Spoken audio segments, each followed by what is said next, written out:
ஹல்லேலூயா ஸ்தோத்திரம். இன்றைய தலைப்பு, எங்கள் அம்மா ஒரு கொடுமைக்காரங்க. எங்கள் அம்மா ஐயோ அடியாது அடியாது அப்படி அடிப்பா, ஈவு இறக்கம் இல்லாமல் அடிப்பா. ஏன் நம்ம அம்மா நம்மளை அடித்தாங்க? ஏன் நம்ம அம்மா நம்மளை அடித்தாங்க? அவங்க பிள்ளைல்ல, அவங்க நல்லா இருக்குன்னு ஆசைப்படுவாங்கல்ல, அதனால தானே அடித்தாங்க.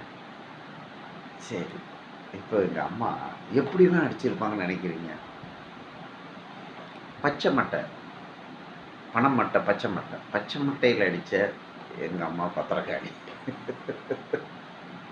மிளகாயை வச்சு கண்ணில் வச்சுட்டு அப்புறம் அதுக்கு எண்ணெயை போட்டுட்டு அது கூடயே உட்காந்து அழுத எங்கள் அம்மா பாசக்காய்.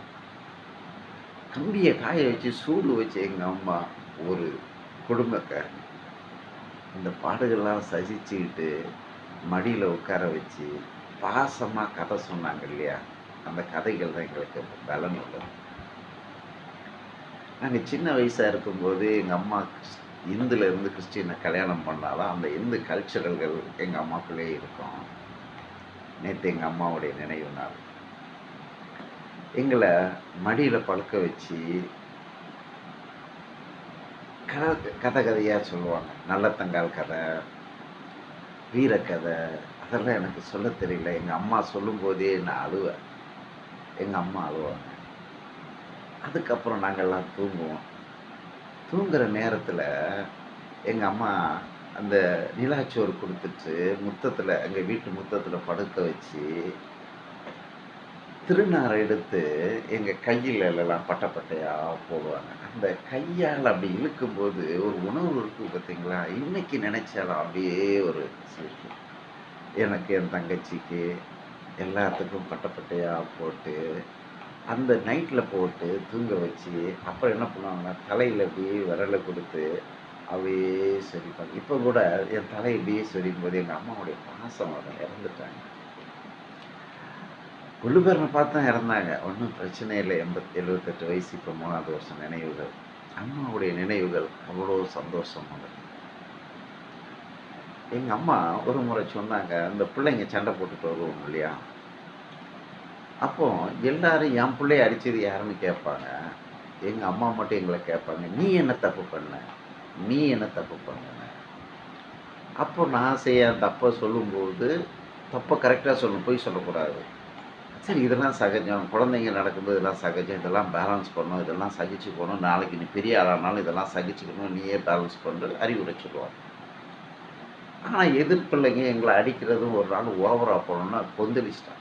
ஏய், இனி ஒருத்தன் ஒன்றை அடித்தான்னா திருப்பி அடி, திருப்பி அடிக்க முடியாது, உளுந்து கடியில் அடிச்சேன்னு வா, அடிப்பட்டேன்னு வரக்கூடாதுண்ணே, அவ்வளோதான்.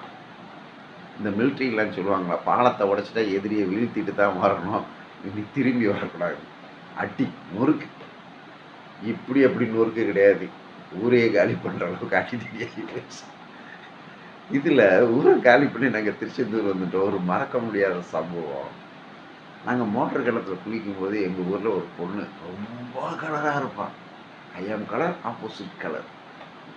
அது 2 பசங்களோட சேர்ந்து என்ன வெறுப்பேற்றுச்சுங்க.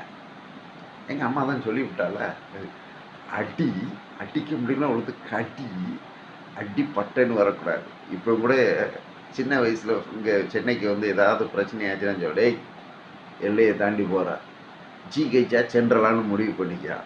என்னன்னு கேட்குறீங்களா? நான் செத்துட்டேன்னா ஜிஹெச்சி போவேன், என்னை கொலை பண்ணால் அவன் சென்ட்ரலுக்கு போவான். இல்லை, அவனை நான் கொண்டுட்டான், அவன் ஜிஹெச்சி போவான், நான் சென்ட்ரலுக்கு போவேன், முடிவை பண்ணிக்கிறேன் அப்படின்னு கிண்டலாக சொல்கிறேன். அந்த அளவுக்கு போனால் கடவுள் விட்டதில்லை. ஸோ அந்த ஒரு வேகம் அதை கற்றுக் கொடுத்தாங்க.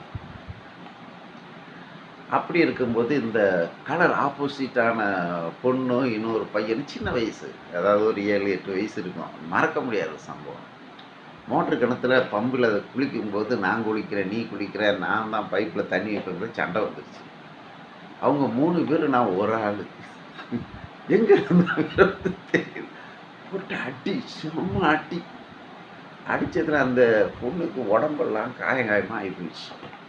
அது கலர் அப்படிப்பட்ட கலராக ஏறி அதுக்கு போய் அவங்க அம்மா கிட்ட சொல்ல, அந்த அம்மா என் பொண்ணை அடிச்சு விட்டான்னு சொல்லி இங்கே வர நியாயம் விசாரிக்கிறாங்க. நியாயஸ்தலத்தில் நிற்கிறேன். எங்கள் அம்மா எல்லாம் காக்கையாகவா, ஏன் பொம்பளை பிள்ளைய நீ அடித்தா, பொம்பளை பிள்ளைய அடிக்கலாமா, அம்மா அது இப்படி பேசிச்சுமா அப்படி பேசியுமா, இவங்க 3 பேருமா அப்படின்னு உடனே அந்த பொண்ணோட அம்மாவுக்கு அப்பந்தான் தெரியுது இவன் தனியாக போகல, 2 பசங்களை 2 பேர் பேசிருக்கேன்.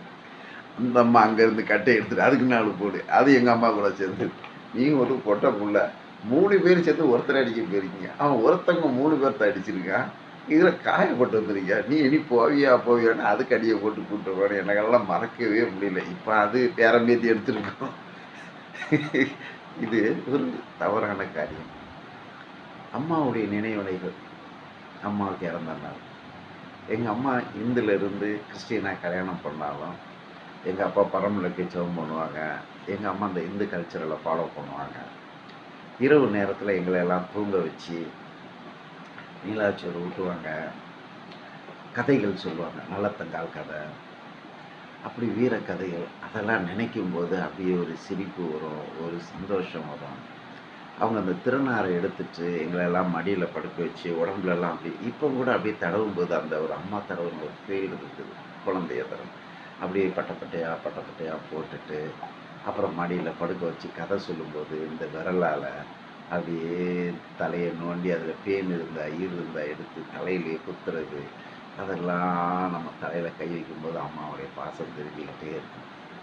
எங்கள் அம்மா அடித்தாங்க, மிளகாய் கண் வச்ச பிச்சு வச்சாங்க, சூடு வச்சாங்க, குடும்பக்காரியாக இருந்தாலும் பாசக்காரியாக இருந்தாங்க. ஏன் தன் பிள்ளைக்கு தவறான வழியில் போயிடக்கூடாது அப்படின்னு சொல்லி கதைகளெல்லாம் சொல்லுவாங்க.